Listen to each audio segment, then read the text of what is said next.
Andrew's story, The Perfect Tribute. So tell me, what's wrong? Well, I want a lawyer, sir, but I don't know where to find one. I'm a southerner, sir. I don't know anything about this northern city, and I gotta have one right away. I can't wait, sir. What would you want with a lawyer, Sonny? I want him to draw a will. My brother is, they say he's dying, but he can't be. Here. Where is your brother, Sonny? He's in the prison hospital there, up in that big building. He was wounded in Gettysburg. I think I can handle that job. I used to practice law myself in a small way. I'll be glad to make that will for you. You are very kind, sir. But, will it cost much? A will? For you see, sir... No, Sonny. A will is one of the cheapest things that a man can... They all know me at the hospital. I can get you through all right.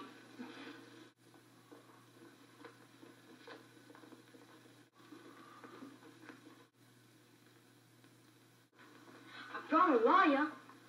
Good boy, Warrior. Thank you for coming, sir. There's pen and ink on the table. There. Thank you, sir. Goodbye, my boy. I'm happy I was able to help you. Very good to have come, sir. May I ask your name? My name's Lincoln. Lincoln? Any relation to the president? Well, he's a kind of a connection. And through my grandfather. They say he's a fine man, the president. He must be a great man. Have you read his speech? He gave it at Gettysburg yesterday. No, I haven't. Please sit down for another moment. I want to tell you about it. I know you're busy and I haven't any right to keep you here, but you ought to know about that speech. Well, yeah. Perhaps I ought. It's soldiers who are busy men nowadays, not lawyers like me. I'd be delighted to spend a half hour with you, Captain Blair, if it won't tire you. That's good of you, Mr. Lincoln. Warren, bring me the morning paper.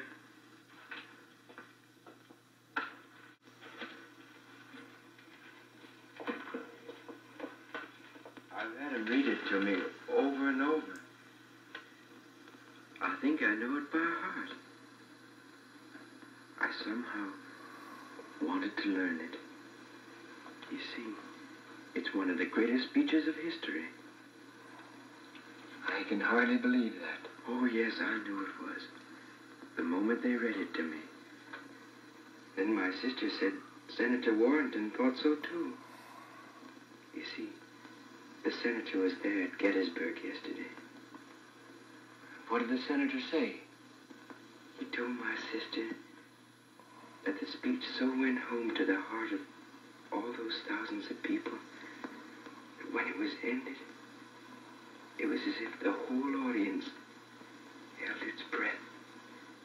It was wonderful. Why, I heard that not one hand was lifted to applaud. Of course not. You can't applaud a speech like that. One might as well applaud the Lord's Prayer. It would have been sacrilege. And they all felt that, down to the very lowest. They told me there was a long minute of reverent silence. No sound from all that great throng. It was the most perfect tribute that has ever been paid by any people to any orator. I guess the president just said the words that were in his heart. It would live, that speech, forever. And you haven't even read it. Listen. 7 years ago, our fathers brought forth on this continent a new nation, conceived in liberty and dedicated to the proposition that all men are created equal. Now we are engaged in a great civil war, testing whether that nation or any nation so conceived and so dedicated can long endure.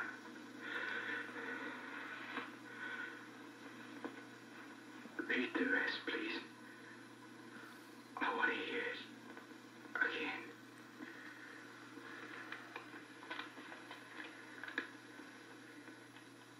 We are met on a great battlefield of that war. We have come to dedicate a portion of it as a final resting place for those who here gave their lives that that nation might live. It is altogether fitting and proper that we should do this.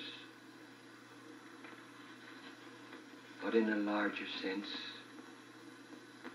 we cannot dedicate, we cannot consecrate, we cannot hallow this ground. The brave men, living and dead, who struggled here, have consecrated it far above our poor power to add or detract. The world will little note nor long remember what we say here, but it can never forget what they did here.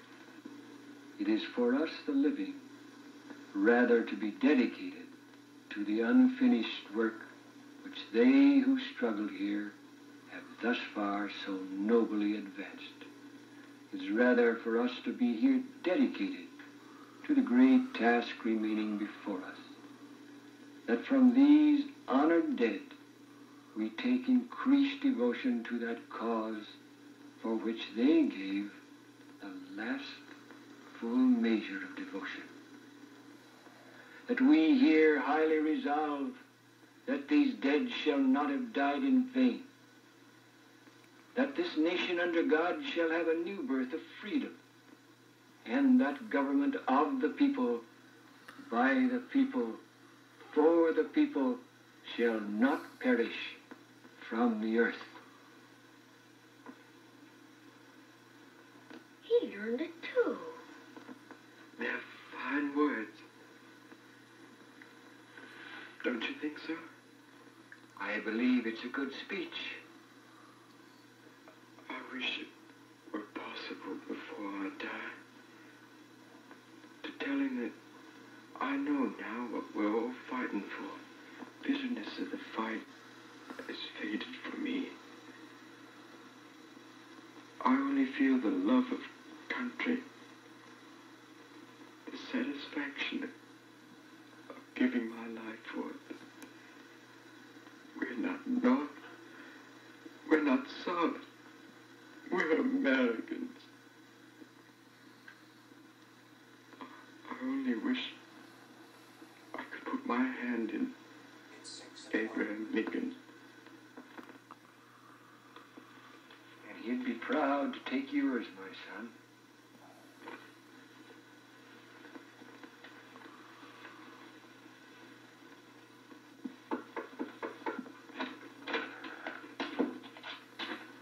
I'm sorry, Mr. President, but I have a very important message from the White House. The President. Just Abraham Lincoln, your friend. Someday, your words will be carved in stone.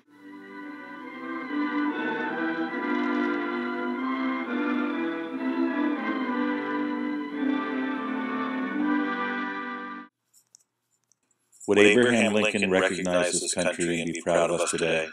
He was a Republican and a conservative. Join him. visit youknowIamright.com.